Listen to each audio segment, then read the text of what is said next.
देश का सबसे बड़का बजट बना दिए, देश के सभी राज्यों से बड़का बजट बनाने का दावा कर रहे हैं। तो सबसे बड़का है तो वेतन, वो तो सबसे बड़का आप दे देते।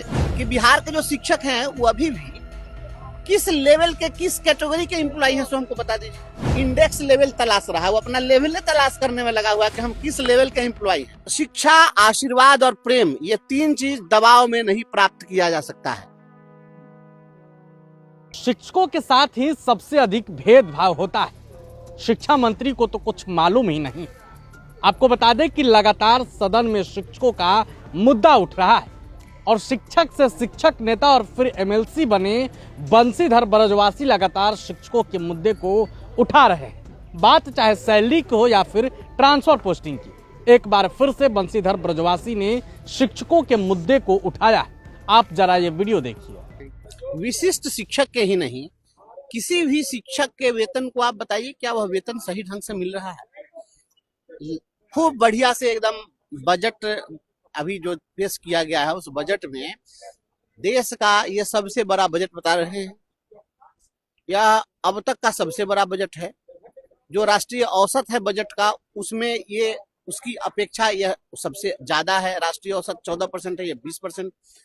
तो इतना बड़ा बजट आप सब कुछ पेश कर दिए, सब बहुत बढ़िया बढ़िया कीर्तिमान स्थापित करके आंकड़ों की बाजीगरी आप कर रहे हैं। एक बात मुझे बताइए कि बिहार के जो शिक्षक हैं वो अभी भी किस लेवल के, किस कैटेगरी के एम्प्लॉय हैं, सो हमको बता दीजिए। बिहार के शिक्षक वह आज भी वह अपना इंडेक्स लेवल तलाश रहा है, वो अपना लेवल तलाश करने में लगा हुआ है कि हम किस लेवल के एम्प्लॉय हैं।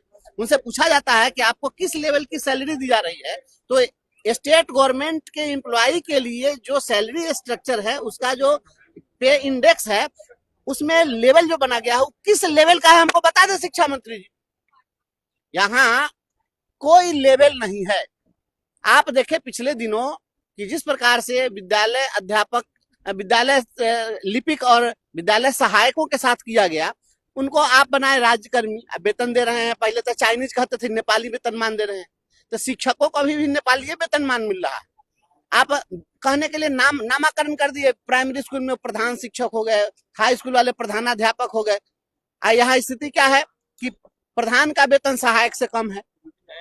ये इस तरीके का जो बना हुआ है शिक्षकों के वेतन विसंगति का मामला, यह विसंगति नहीं है, इसको विसंगति आप नहीं कह सकते हैं। अगर कोई कहे कि दाल में काला है, यहाँ तो पूरे के पूरे दाल काला है, तो उसमें कौन सी बताना है आपको? शिक्षकों का जो वेतन है आज तक इन लोगों ने ठीक नहीं किया और मंशा भी सरकार की सही नहीं है। आप शिक्षकों के लिए जो तय था पहले से वेतनमान 9300 से 34,800 का वेतनमान था, तो वह वेतनमान आप क्यों नहीं देना चाहते? पूर्व से जो प्रधानाध्यापकों के लिए नियमावली थी, उनका जो वेतनमान था, वह आप उनको क्यों नहीं देना चाहते हैं? तो आप कह रहे हैं कि हम विसंगति दूर करेंगे। इसमें कौन सी विसंगति करेंगे? फाइनेंस को देखा जाएगा, उसके बाद पेश करेंगे। फाइनेंस को देखा जाएगा तो यही बिहार का सबसे बड़ा बजट कौन फाइनेंस से पूछ के बनाए थे? आप जो है शिक्षा, देखिए एक बात समझिए, शिक्षा जो है बड़ा तकनीकी विषय है। शिक्षा को यदि आप इस प्रकार से सोचेंगे कि बजट आप बहुत बड़ा आकार आपने दिखा दिया, बच्चों की छात्रवृत्ति जो है वह दोगुनी राशि उसकी कर दी गई। आप कह रहे हैं कि हम नया कॉलेज खोलने जा रहे हैं, नई यूनिवर्सिटी बनाने जा रहे हैं और चांद तारा पर पहुंचने के लिए आप बहुत बड़का बड़का लंबा लंबा डी हाँक रहे हैं। तो आप हमको ये बताइए ना कि शिक्षा का जो मूल तत्व है, शिक्षा देने वाला जो मूल माध्यम है शिक्षक का, वह शिक्षक ही असंतुष्ट है। वो प्रमोशन के लिए लड़ रहा है, उसको अभी तक जो है कुछ भी वेतन नहीं दिए। शिक्षा, आशीर्वाद और प्रेम, ये तीन चीज दबाव में नहीं प्राप्त किया जा सकता है। या कभी ऐसा नहीं हो सकता है कि आप प्रेशर में किसी को पढ़वा लीजिए या पढ़ लीजिए। ये दोनों न लिया जा सकता है न दिया जा सकता है।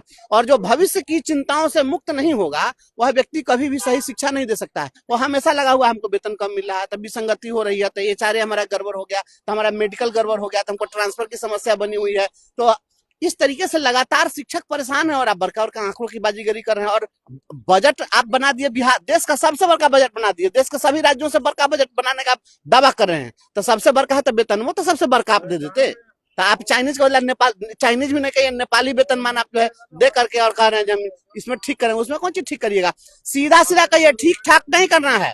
ये भागता मरम्मत करने वाला नहीं है, छोटी मोटी गड़बड़ी है। सीधे के सीधे जो पूर्व से जो नियमावली है, उस नियमावली के अधीन सामंजित करके और शिक्षकों के लिए जो पहले से प्रिस्क्राइब्ड वेतनमान है, वो वेतनमान आप दीजिए। पहले आप कहते थे, जब सुप्रीम कोर्ट में हम लोग गए समान काम का समान वेतन के लिए, तो आप कहे कि मोड ऑफ अपॉइंटमेंट अलग है। अब तो मोड ऑफ अपॉइंटमेंट सेम हो गया ना। अब तो बहाली की जो प्रक्रिया है समान है। पहले वाले जो 94 बैच के थे, 99 बैच के थे, बीपीएससी से आए थे, ये भी अब बीपीएससी से आए हुए हैं। तो जब मोड ऑफ अपॉइंटमेंट सेम हो गया तो अब आप उनका वाला वेतनमान क्यों नहीं देना चाहते हैं? आप वेतनमान दीजिए, शिक्षकों को पूर्ण वेतनमान दीजिए, और उतना ही नहीं, भविष्य की चिंताओं से भी मुक्त करिए। अभी चुनाव के पहले माननीय मुख्यमंत्री जी ने घोषणा कर दी और लागू हो गया कि जो भी हमारे पेंशन भोगी थे, वृद्धा पेंशन प्राप्त करने वाले, 400 रुपया जिनको पेंशन मिलता था उसको 1100 रुपया दे दिए। आज जो शिक्षक रिटायर कर रहा है उसको आप कौन पेंशन दे रहे हैं? वो तो रिटायरमेंट के बाद में वो तो हमेशा इस बात के लिए चिंतित है कि रिटायर करेंगे तो कहाँ जाएंगे। आप उसको तो रिटायरल बेनिफिट भी कुछ नहीं दे रहे हैं। तो उसको भविष्य की चिंताओं से जब तक आप मुक्त नहीं करेंगे और कहेंगे कि हम बहुत बार का बजट बनाया था, आग लगे आपके बजट में, वज्रपात हो जाए उस बजट पर, उसे क्या शिक्षक को क्या बनना बिगड़ना है? आप खूब बढ़िया बढ़िया चीज दिखाइए, मिला हमको कुछ नहीं, इससे कोई फायदा नहीं। प्रभातखबर.com, विश्वास वही, रफ्तार नहीं।